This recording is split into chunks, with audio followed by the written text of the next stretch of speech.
আশুলিয়ায় পোশাক কারখানা খুলতে না খুলতেই কয়েকটি বিশৃঙ্খলা, মহল বিশেষের উস্কানির অভিযোগ অর্থ উপদেষ্টার। আন্দোলনে গুরুতর আহতদের দেখতে হাসপাতালে ডক্টর ইউনূস। গণঅভ্যুত্থানের স্মৃতিরক্ষায় গণভবনকে জাদুঘর করতে শীঘ্রই কমিটি গঠন। সীমান্তে ফেলানির মতো হত্যাকাণ্ড আর দেখতে চান না স্বরাষ্ট্র উপদেষ্টা। বিজিবিকে বাংলাদেশিদের অনুপ্রবেশ ঠেকাতে বলেছে বিএসএফ। বিতর্ক তৈরি করে এমন কিছু করবে না সরকার। জাতীয় সঙ্গীত পরিবর্তন প্রশ্নে সাফ জানালেন ধর্ম উপদেষ্টা।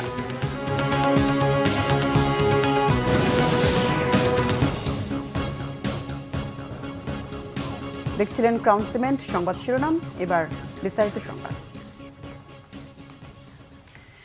টানা কয়েকদিনের বিশৃঙ্খলা শেষে কড়া নিরাপত্তায় আজ খুলেছে সাভার আশুলিয়ার বেশিরভাগ কারখানা। তবে শ্রমিক বিক্ষোভের জেরে বেশ কয়েকটি কারখানায় আবারও ছুটি ঘোষণা করেছে মালিকপক্ষ। সকালে শান্তিপূর্ণভাবে বেশিরভাগ কারখানায় কাজে যোগ দেয় শ্রমিকরা, কিন্তু বেশ কয়েকটি কারখানা হঠাৎই ছুটি ঘোষণা করে। নিশ্চিন্তপুর এলাকায় অনন্ত গার্মেন্টস সহ কয়েকটি কারখানায় কাজে যোগ না দিয়ে বিক্ষোভ করে শ্রমিকরা। আতঙ্কিত হয়ে আরও কয়েকটি কারখানায় ছুটি ঘোষণা করে মালিকপক্ষ। আন্দোলনকারী শ্রমিকরা জানান, বিভিন্ন দাবিতে প্রায় এক সপ্তাহ ধরে আন্দোলন চালিয়ে আসলেও কোনো সুরাহা হয়নি। প্রতিদিনই আলোচনার কথা বলে শ্রমিকদের ডেকে আনা হয়, তবে কোনো সিদ্ধান্ত দেয় না মালিকপক্ষ। তাই বাধ্য হয়ে বিক্ষোভে নেমেছেন তারা। শ্রমিকদের সাথে আলোচনার মাধ্যমে সমস্যার সমাধানের চেষ্টা করছে শিল্প পুলিশ। সাভার আশুলিয়ায় পোশাক কারখানায় অস্থিরতা নিরসনে বিভিন্ন রাজনৈতিক দল সহযোগিতা করলেও এতে কারো কারো ইন্ধন রয়েছে মন্তব্য করেছেন অর্থ বাণিজ্য উপদেষ্টা ডক্টর সালেউদ্দিন আহমেদ। তবে পরিস্থিতির দ্রুত উন্নতির আশা তার। জানান, রাঘব বোয়ালদের ব্যাংক হিসাব জব্দ করা হচ্ছে, তাদের বিরুদ্ধে তদন্ত আরও জোরদার করা হবে। গোলাম মইনুল হাসানের রিপোর্ট। ৮ আগস্ট দায়িত্ব নেওয়ার পর থেকে একের পর এক চ্যালেঞ্জ মোকাবেলায় অন্তর্বর্তীকালীন সরকার। গত কয়েকদিন ধরে অস্থিরতা চলমান তৈরি পোশাক খাতে। শিল্পাঞ্চল এলাকায় পোশাক কারখানাগুলোর নিরাপত্তা নিয়ে সংশয় এখনও কাটেনি। এমন প্রেক্ষাপটে শনিবার রাজধানীতে বাংলাদেশ ইনস্টিটিউট অব গভর্নেন্স ম্যানেজমেন্টের কর্মকর্তাদের সাথে বৈঠক করেন অর্থ বাণিজ্য উপদেষ্টা ডক্টর সালেউদ্দিন আহমেদ। পরে কথা বলেন সাংবাদিকদের সাথে। জানান, অর্থনৈতিক শৃঙ্খলা ফেরাতে সরকারের চেষ্টার কথা। প্রথমত এটা প্রিলিমিনারি ইস্যু নিয়েছে, অনেকের ব্যাংক এসে জব্দ করেছে, এটা প্রিলিমিনারি। তারপর এগুলো ইনভেস্টিগেশন হবে, বিভিন্ন এজেন্সি ইনভেস্টিগেট করবে, তারপরে তদন্ত করার পর আলটিমেটলি এটা তো আপনার যদি আপনার কোনো তদন্ত হিসেবে পায় তো চার্জ দেবে, কোর্টে যাবে, এটা হবে দ্রুত। এবং এটার জন্য তো একটা টাস্ক ফোর্স হচ্ছে ফিরিয়ে আনার জন্য, খুব টেকনিক্যাল জিনিস। আর বাকিগুলো তো মানি লন্ডারিং অন্যগুলো ইস্যু হচ্ছে। আর আমরা তো কালো টাকা সাদা করার ব্যাপারে আর একদম কিছু না, এখন সরাসরি এনবিআর তাদের ব্যবস্থা দেবে, যাদের অপদৃশ্যতা আছে তাদেরকে দেবে। কথা বলেন পোশাক খাতে চলমান অস্থিরতা নিয়ে। ইন্ধন যারা দিচ্ছে তাদের ব্যাপারে তো সহযোগিতা করছে। এবং এখন ল অ্যান্ড অর্ডার সিচুয়েশনটা একা তো পুলিশ পারবে না, বা আর্মি বিজিও পারবে না। এটা নিয়ে যথেষ্ট উন্নতি হয়েছে। আর আমি কমার্স মিনিস্ট্রির সাথে ট্রেড বডির সাথে আলাপ করছি, কালকে পরশু আমার একটা গ্রুপের সাথে বলবো।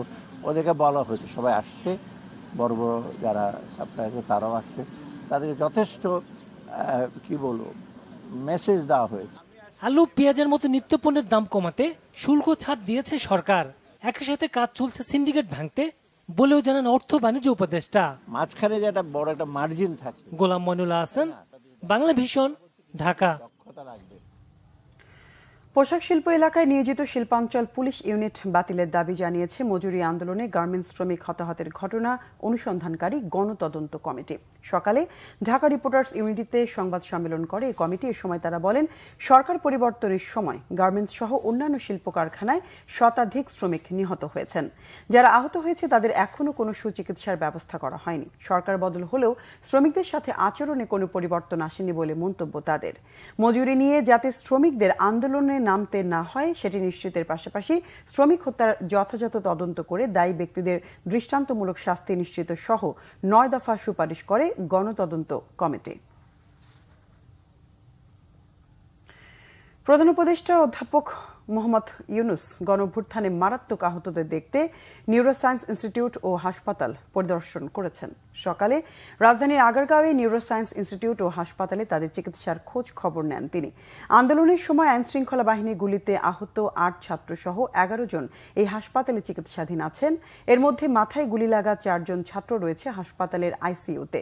তাদের অবস্থার উন্নতি হচ্ছে বলে প্রধান উপদেষ্টাকে জানান নিউরোসায়েন্স ইনস্টিটিউট ও হাসপাতালের পরিচালক ডাক্তার কাজী দিন মোহাম্মদ।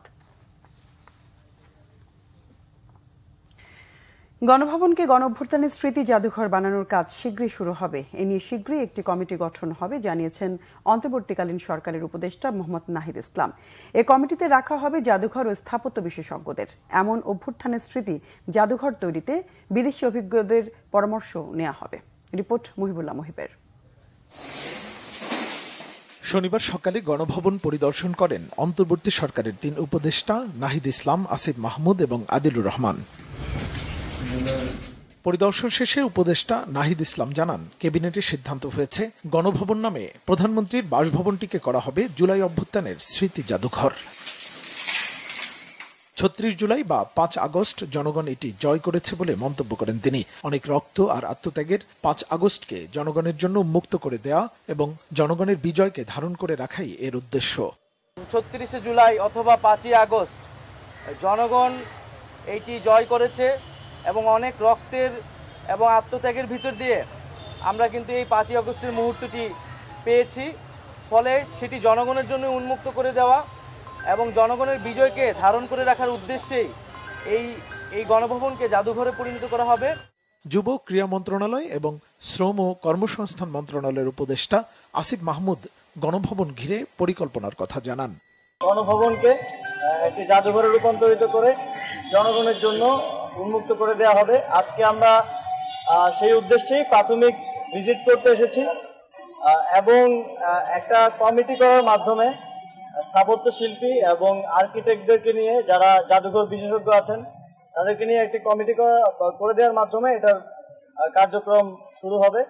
এ সময় শিল্প এবং গৃহায়ন ও গণপূর্ত মন্ত্রণালয়ের উপদেষ্টা আদিলুর রহমান খান বলেন, সিলেটে মাজারে হামলা এবং শিক্ষা প্রতিষ্ঠানে শিক্ষক নাজেহালকারীদের বিরুদ্ধে কঠোর ব্যবস্থা নেওয়া হবে। আমরা এই ব্যাপারে খুব সিরিয়াসলি দেখছি। আমরা এই ধরনের ঘটনা যেন না ঘটে সেটার জন্য উদ্যোগ নিচ্ছি এবং বারে বারেই আমরা এই ব্যাপারে আমাদের নিজেদের পক্ষ থেকে যত দূর এই আইন শৃঙ্খলা রক্ষাকারী বাহিনীকে ডিপ্লয় করে কাজ করা যায় সেটা চেষ্টা করছি। আমরা এটা একেবারেই গ্রহণযোগ্য না, এটা বারে বারে বলেছি। স্থাপত্যটি ভগ্ন অবস্থায় রেখেই কিছু ডিজিটাল কার্যক্রমের মাধ্যমে জাদুঘরটি তৈরি হবে বলেও জানান উপদেষ্টারা। মুহিবুল্লাহ মুহিব, বাংলা ভিশন, ঢাকা। বাংলাদেশ সীমান্তে ফেলানির মতো হত্যাকাণ্ড আর দেখতে চাই না বলে বিজিবিকে উদ্দেশ্য করে স্বরাষ্ট্র উপদেষ্টা অবসরপ্রাপ্ত লেফটেন্যান্ট জেনারেল মোহাম্মদ জাহাঙ্গীর আলম চৌধুরী বলেন, সীমান্তে পিঠ প্রদর্শন করবেন না। বিজিবিকে তার অর্পিত দায়িত্ব পালনের তাগিদও দেন তিনি। বিজিবি সদর দপ্তরের সীমান্ত সম্মেলন কেন্দ্রে বাহিনীটির ঊর্ধ্বতন কর্মকর্তাদের উদ্দেশ্যে এ নির্দেশনা দেন তিনি। স্বরাষ্ট্র উপদেষ্টা বলেন, দুর্নীতিকে কোনো অবস্থাতেই সহ্য করা হবে না। যারা ঘুষ ও দুর্নীতির সঙ্গে জড়িত তাদের বিরুদ্ধে কঠোর শাস্তিমূলক ব্যবস্থা নেওয়া হবে। প্রয়োজনে চাকরিচ্যুত করা হবে বলেও হুঁশিয়ারি দেন তিনি। বলেন, বিজিবিকে আইন অনুযায়ী কাজ করতে হবে। অনুষ্ঠানে ভিডিও কনফারেন্সের মাধ্যমে বিজিবির সকল region commander, sector commander, battalion commander সহ কর্মকর্তারা যুক্ত ছিলেন। সীমান্ত দিয়ে বাংলাদেশিদের অনুপ্রবেশ ঠেকাতে বর্ডার গার্ড বাংলাদেশ বিজিবিকে অনুরোধ জানিয়েছে ভারতীয় সীমান্তরক্ষী বাহিনী বিএসএফ। শুক্রবার এক বিবৃতিতে বিএসএফ জানায়, তারা বাংলাদেশ ভারতের মধ্যকার 4096 কিলোমিটার আন্তর্জাতিক সীমানা নিশ্ছিদ্র রাখতে প্রতিশ্রুতিবদ্ধ। পাশাপাশি সীমান্ত অঞ্চলের জনগণের নিরাপত্তা ও সুরক্ষা নিশ্চিত করতেও বদ্ধপরিকর ভারতীয় সীমান্তরক্ষী বাহিনী। 12 আগস্টের পর থেকে বিএসএফ ও বিজিবির বিভিন্ন স্তরের কর্মকর্তারা 722 দফায় বৈঠক করেছেন। এসব সীমান্ত বৈঠকে বাংলাদেশি নাগরিকদের ভারতীয় ভূখণ্ডে অবৈধ অনুপ্রবেশ ঠেকাতে বিজিবি কর্মকর্তাদের অবহিত করেছে ভারতীয় বাহিনী। দুই দেশের সীমান্তরক্ষী বাহিনী দুর্বল সীমান্ত পয়েন্টগুলোতে একযোগে 1367টি সমন্বিত টহল পরিচালনা করেছে বলে বিবৃতিতে জানানো হয়। বিজিবি ভারতীয় নাগরিক ও বাংলাদেশের সংখ্যালঘু সম্প্রদায়ের লোকদের নিরাপত্তার জন্য সব ধরনের পদক্ষেপ নেওয়ার আশ্বাস দিয়েছে। ভারত আওয়ামী লীগের জমিদারি পুনরুদ্ধারের চেষ্টা করছে বলে মন্তব্য করেছেন বিএনপির সিনিয়র যুগ্ম মহাসচিব রুহুল কবির রিজভী। তিনি বলেন, বাংলাদেশের জনগণের পক্ষে না থেকে ভারত আওয়ামী লীগের সাথে একপক্ষীয় যোগাযোগ রক্ষা করলে জনগণ তা মেনে নেবে না। সকালে নার্সেস অ্যাসোসিয়েশন অফ বাংলাদেশের ২১তম প্রতিষ্ঠাবার্ষিকী উপলক্ষে শেরেবাংলা নগরে বিএনপির প্রতিষ্ঠাতা শহীদ রাষ্ট্রপতি জিয়াউর রহমানের মাজারে শ্রদ্ধা জানান বিএনপির সিনিয়র যুগ্ম মহাসচিব রুহুল কবির রিজভী। এ সময় শহীদ জিয়ার আত্মার মাগফিরাত এবং দেশ ও জাতির সমৃদ্ধি কামনায় মোনাজাত করা হয়। পরে রিজভী সাংবাদিকদের বলেন, ২০০৯ সালের পিলখানা হত্যাকাণ্ড ছিল দুরভিসন্ধিমূলক। এই হত্যাকাণ্ড নিয়ে প্যান্ডোরার বক্স খুলতে শুরু করেছে। দেশের নিরাপত্তা বিঘ্নিত করতে এই ঘটনায় বিদেশি হস্তক্ষেপ ছিল কিনা তা পুনর্তদন্তে বেরিয়ে আসবে। বলেন, সুষ্ঠু ভোটের স্বার্থে কারো কাছে মাথা নত করবে না এমন নির্বাচন কমিশনই চায় বিএনপি। বাংলাদেশ নিয়ে ভারতের প্রতিরক্ষা মন্ত্রীর বক্তব্য উদ্বেগজনক উল্লেখ করে তিনি বলেন, দুদেশের অনেক অমীমাংসা বিষয় থাকলেও ভারতের উচিত বাংলাদেশের সার্বভৌমত্বকে শ্রদ্ধা করা।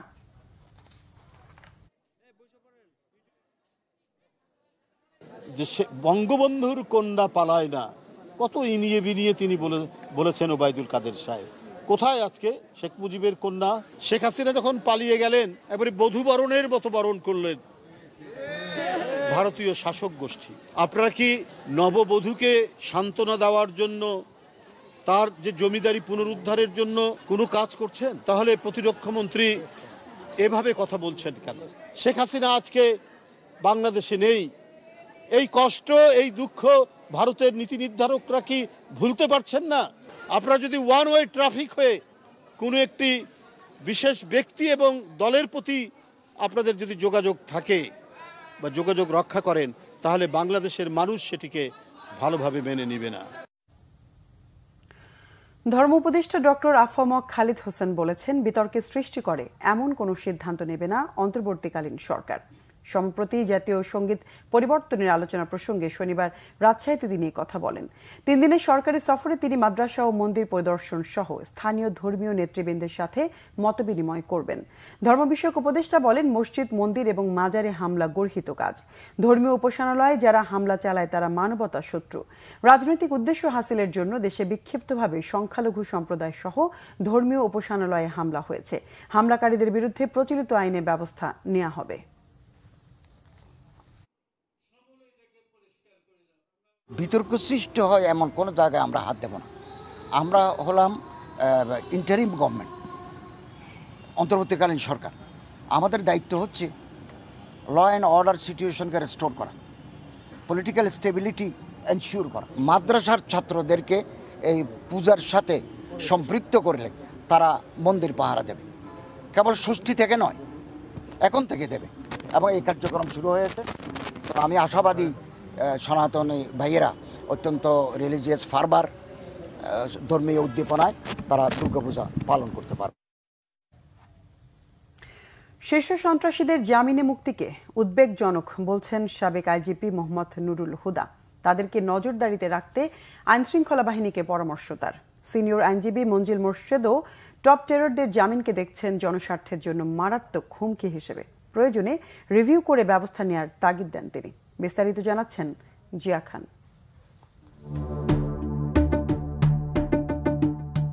খুন, চাঁদাবাজি, দখলবাজ সহ নানা অপরাধে বছর ৩০ আগে জনমনে আতঙ্কের নাম হয়ে ওঠে বেশ কয়েক সন্ত্রাসী। এক পর্যায়ে ২০০১ সালের ২৬ ডিসেম্বর আইনশৃঙ্খলা বাহিনীর পক্ষ থেকে প্রকাশ করা হয় ২৩ টপ টেররের তালিকা। ধরিয়ে দিতে ঘোষণা করা হয় পুরস্কার। ঢাকার আন্ডারওয়ার্ল্ড কাঁপানো টপ টেররদের অনেকেই বিদেশ ফেরারি। কয়েকজনের ২০ থেকে ২৫ বছর ঠাঁই ছিল কারাগারে। গেল ১ মাসে জামিনে মুক্তি মিলেছে তাদের কয়েকজনের। ৩ সেপ্টেম্বর কাশিমপুর হাই সিকিউরিটি কারাগার থেকে বের হন রাজধানীর পূর্ব রাজাবাজার এলাকার শীর্ষ সন্ত্রাসী শেখ আসলাম ওরফে সুইডেন আসলাম।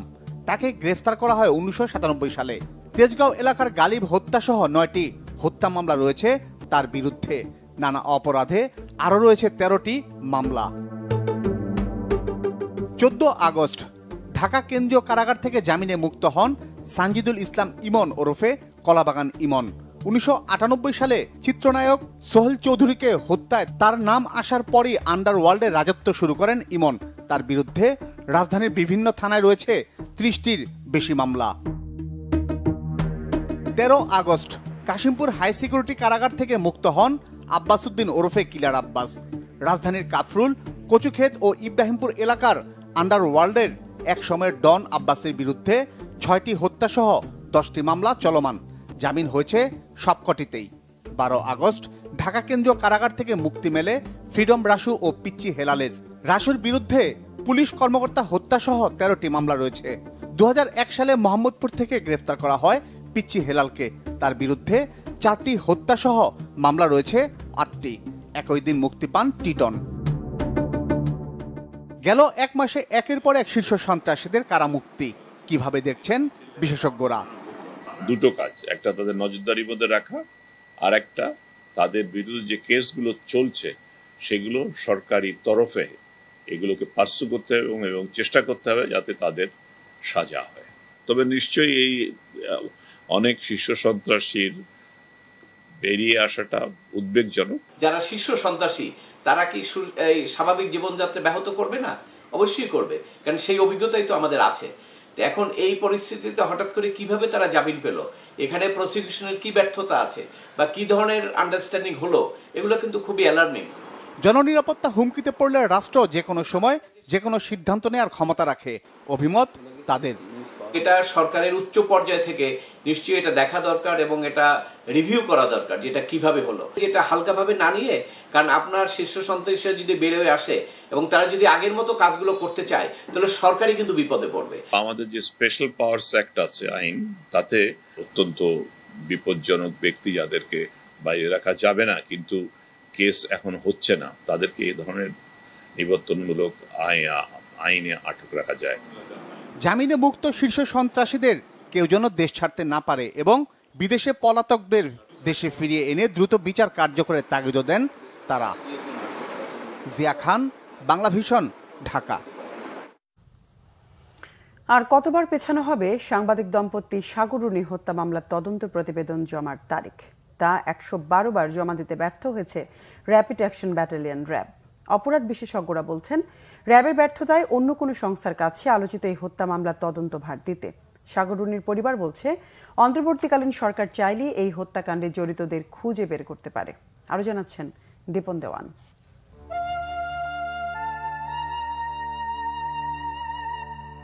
2012 সালের 11 ফেব্রুয়ারি রাজধানীর পশ্চিম রাজাবাজারের বাসায় নৃশংসভাবে খুন হন সাংবাদিক দম্পতি সাগর সরোয়ার ও মেহেরুন রুনি। 48 ঘন্টার মধ্যে যাতে করে এই হত্যাকারীদের যাতে ধরা যায়। এই হত্যার ঘটনায় রাজধানীর শেরেবাংলা নগর থানায় মামলা করেন রুনির ভাই নওশের আলম। প্রথমে মামলার তদন্ত করে শেরেবাংলা নগর থানার পুলিশ। 4 দিন পর মামলার তদন্ত ভার যায় গোয়েন্দা বিভাগের কাছে। দায়িত্ব পাওয়ার 62 দিনের মাথায় 2012 সালের 18 এপ্রিল হাইকোর্টে ব্যর্থতা স্বীকার করে ডিবি। আদালতে র্যাবকে মামলাটি তদন্তের নির্দেশ দেন। এরপর যুক্তরাষ্ট্রের ডিএনএ পরীক্ষার নামে চলে কালক্ষেপণ। র্যাব আসলে এত বছর তদন্ত করে আমি মনে করি আগে যারা ছিল তারা মূলত আসলে এই মামলা ধামাচাপা দেওয়ার কাজটি করেছে।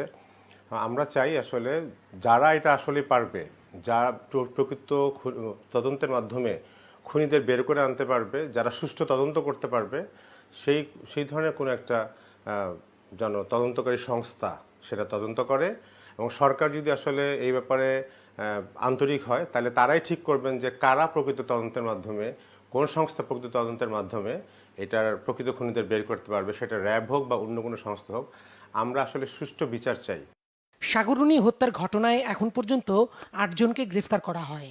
বর্তমানে 2 জন জামিনে, বাকি 6 জন কারাগারে। র্যাবের 4 জন সহ 6 কর্মকর্তা মামলাটি তদন্ত করছেন।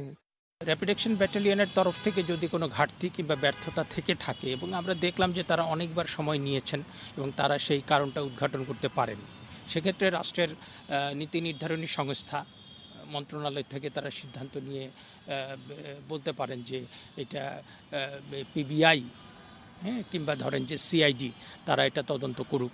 তদন্ত করে তাদেরকে একটা সময় বেঁধে দেওয়া হোক যে এই সময়ের ভিতরে তারা তদন্ত করে কারা এটার পেছনে ছিলেন তাদেরকে বের করে কারণগুলো উদ্ঘাটন করা হোক এবং তাদেরকে বিচারের আওতায় নিয়ে আসা হোক। আইনশৃঙ্খলা বাহিনীর বিভিন্ন ইউনিটের তদন্ত কর্মকর্তাদের এ ব্যাপারে সহযোগিতা নেওয়া যেতে পারে বলেও মনে করেন এই অপরাধ বিশ্লেষক। দীপন দেওয়ান, বাংলা ভিশন, ঢাকা। বিএনপির আগামী রাজনীতি হবে বাংলাদেশের মানুষ ও তারুণ্যের আশা আকাঙ্ক্ষা এবং প্রত্যাশাকে প্রাধান্য দিয়ে, বলেছেন দলের স্থায়ী কমিটির সদস্য আমির খসরু মাহমুদ চৌধুরী। শনিবার দুপুরে খাগড়াছড়ির দীঘিনালার মেরুং উচ্চ বিদ্যালয় মাঠে কেন্দ্রীয় স্বেচ্ছাসেবক দলের উদ্যোগে বন্যায় ক্ষতিগ্রস্তদের মাঝে ত্রাণ বিতরণকালে তিনি একথা বলেন।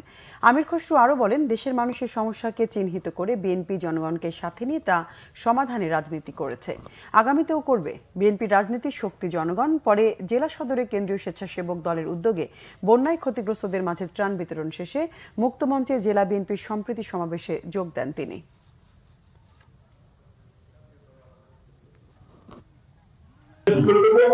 এই যে শেখ হাসিনা পলায়ন করার পরে বাংলাদেশে একটি নতুন যুগের সূচনা হয়েছে, তাই না? আমরা একটা আগামীর বাংলাদেশের স্বপ্ন দেখছি না? এই আগামীর বাংলাদেশের রাজনীতি হবে কিন্তু ভিন্ন।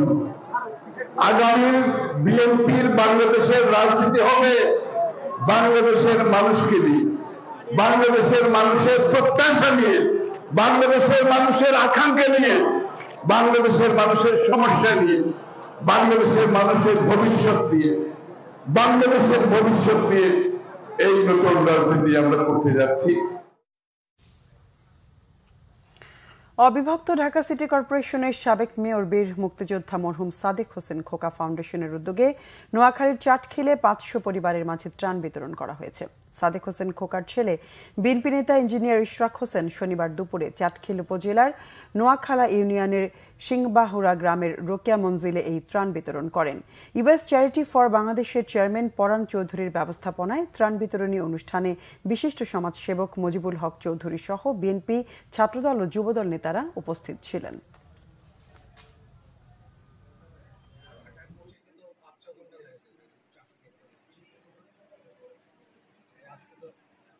আমরা বিভিন্ন যে উপজেলা ইউনিয়নগুলো ভিতর পর্যন্ত আমরা ঘুরে দেখেছি এবং সেখানে দেখে আমার অত্যন্ত বেদনাদায়ক মনে হয়েছে যে যারা এখানে বসবাস করছেন তারা কি পরিমাণ দুঃখ কষ্ট এবং প্রতিনিয়ত একটা এইখানে এইভাবে বসবাস করা প্রায় অসম্ভব। এবং যে আশ্রয় কেন্দ্রগুলো দেখেছি স্কুলগুলোর, সেটাও ভয়াবহ অবস্থা। কোনো আশ্রয় কেন্দ্রের একতলা পর্যন্ত পানির নিচে। আমি অত্যন্ত মর্মাহত এবং আমি বলতে চাই যে দেশবাসী যারা বন্যা দুর্গত তাদের পাশে রয়েছেন এবং আমরা আমাদের জায়গা থেকে যার জায়গা থেকে আমরা সহযোগিতার হাত বাড়িয়ে দিব, এটাই কাম্য। এবং আমি ব্যক্তিগতভাবে সেই কাজটি করে চলেছি এবং আগামীতেও করে চলেছি। বাংলাদেশ দলের কোচ হিসেবে চন্ডিকা হাথুরে সিং যাচ্ছেন ভারত সফরে, বিষয়টি নিশ্চিত করেছে বাংলাদেশ ক্রিকেট বোর্ড পরিচালক নাজমুল আবেদিন ফাহিম। তিনি আরও বলেছেন, পাকিস্তানকে টেস্টে হোয়াইট ওয়াশ করায় বাংলাদেশকে সমীহের চোখে দেখবে ভারত। মনির হোসেন খানের রিপোর্ট। পাকিস্তানকে টেস্ট হোয়াইট ওয়াশের ইতিহাস গড়ার সুখস্মৃতি অনেকটাই টাটকা। দেশে ফিরে 2 দিনও বিশ্রামের সুযোগ পায়নি টাইগাররা। এর মধ্যেই আবার অনুশীলনে নেমে পড়তে হয়েছে নাজমুল হোসেন শান্তর দলকে। সামনে আরও বড় পরীক্ষা, এবার ভারতের মাটিতে টেস্ট ও টি-20 সিরিজ। পাকিস্তান বধের সাফল্যে এই সিরিজে টাইগারদের সমীহর চোখে দেখবে ভারত, মনে করেন বিসিবির পরিচালক নাজমুল আবেদিন ফাহিম। ইন্ডিয়া আগের তুলনায় বাংলাদেশকে আরও সমীহ করবে, আর একটু প্ল্যান্ড ওয়েতে খেলার চেষ্টা করবে। আগে হয়তো যতটা যেভাবে বাংলাদেশকে দেখবে সেভাবে দেখবে না। আমার মনে হয় যে বাংলাদেশের জন্য ইন্ডিয়া তুলনামূলক একটু শক্ত প্রতিপক্ষ। সো যে মানসিকতা নিয়ে পাকিস্তানের সাথে খেলেছে সেই মানসিকতা নিয়েই আমরা খেলতে পারি কি না, সেই চ্যালেঞ্জটা কনসিস্টেন্টলি বজায় রাখতে পারি কি না, সেটা আমাদের জন্য একটা চ্যালেঞ্জ হবে। টেস্ট স্কোয়াডে খুব বেশি পরিবর্তন আসবে না। কাউন্টি ক্রিকেট শেষে ভারতের দলের সঙ্গে যোগ দেবেন সাকিব আল হাসান। সাকিব ইংল্যান্ড থেকে ভারতে আসবে খেলতে, আপাতত সেইটুকুই আমরা জানি এবং সেইটুকুর মধ্যেই থাকতে চাই। শুধু বিপিএল না, সারা বাংলাদেশের ক্রিকেট নিয়ে আলাপ আলোচনা হচ্ছে, মাঠ ঘাট, কম্পিটিশন, ট্যুরস, সো সব কিছু নিয়ে আলাপ আলোচনা হচ্ছে। তো বিপিএলও তার বাইরে নয়, ডেফিনেটলি বিপিএল অপরচুনিটি কী আছে, থ্রেটস কী আছে, সেগুলো নিয়ে আলাপ আলোচনা হচ্ছে। কোচ হিসেবে চন্ডিকা হাথুরে সিংহে থাকবেন কি থাকবেন না তা নিয়ে জল্পনা কল্পনা চলছেই। ফাহিম যদিও জানালেন, ছুটি শেষে ঢাকাতেই বাংলাদেশ দলের সাথে যোগ দেবেন হাথুরু। হেড কোচ আসবেন, এখানেই আসবেন, এখানেই আসবেন। সবসময় সব দেশের খেলাতে এরকম প্রায় অন অ্যান্ড অফ থাকে, কিন্তু আমার মনে হয় না সেটা বড় একটা থ্রেট। আমাদের যেভাবে ট্যুর অ্যারেঞ্জমেন্ট করা আছে আমরা সেভাবে যাব। ক্রিকেটারদের মতো ব্যস্ত সময় কাটছে সভাপতি ফারুক আহমেদ সহ বোর্ড পরিচালকদের। বিসিবির কর্মপরিকল্পনা ঠিক করার ব্যস্ততা আছে, সময় দিতে হচ্ছে বোর্ডের বাইরের লোকজনকেও। শনিবার বোর্ড সভাপতির সাথে সাক্ষাৎ করেন বিএনপিপন্থী ক্রিকেট সমর্থক গোষ্ঠী। মনির হোসেন খান, বাংলাভিশন, ঢাকা। সংবাদ শেষ করব ক্রাউন সিমেন্ট শিরোনামগুলো আরেকবার জানিয়ে। আশুলিয়ায় পোশাক কারখানা খুলতে না খুলতেই কয়েকটিতে বিশৃঙ্খলা, মহল বিশেষের উস্কানির অভিযোগ অর্থ উপদেষ্টার। আন্দোলনে গুরুতর আহতদের দেখতে হাসপাতালে ডক্টর ইউনূস। গণঅভ্যুত্থানের স্মৃতি রক্ষায় গণভবনকে জাদুঘর করতে শীঘ্রই কমিটি গঠন। সীমান্তে ফেলানির মতো হত্যাকাণ্ড আর দেখতে চান না স্বরাষ্ট্র উপদেষ্টা। বিজিবিকে বাংলাদেশিদের অনুপ্রবেশ ঠেকাতে বলেছে বিএসএফ। বিতর্ক তৈরি করে এমন কিছু করবে না সরকার। জাতীয় সঙ্গীত পরিবর্তন প্রশ্নে সাফ জানালেন ধর্ম উপদেষ্টা।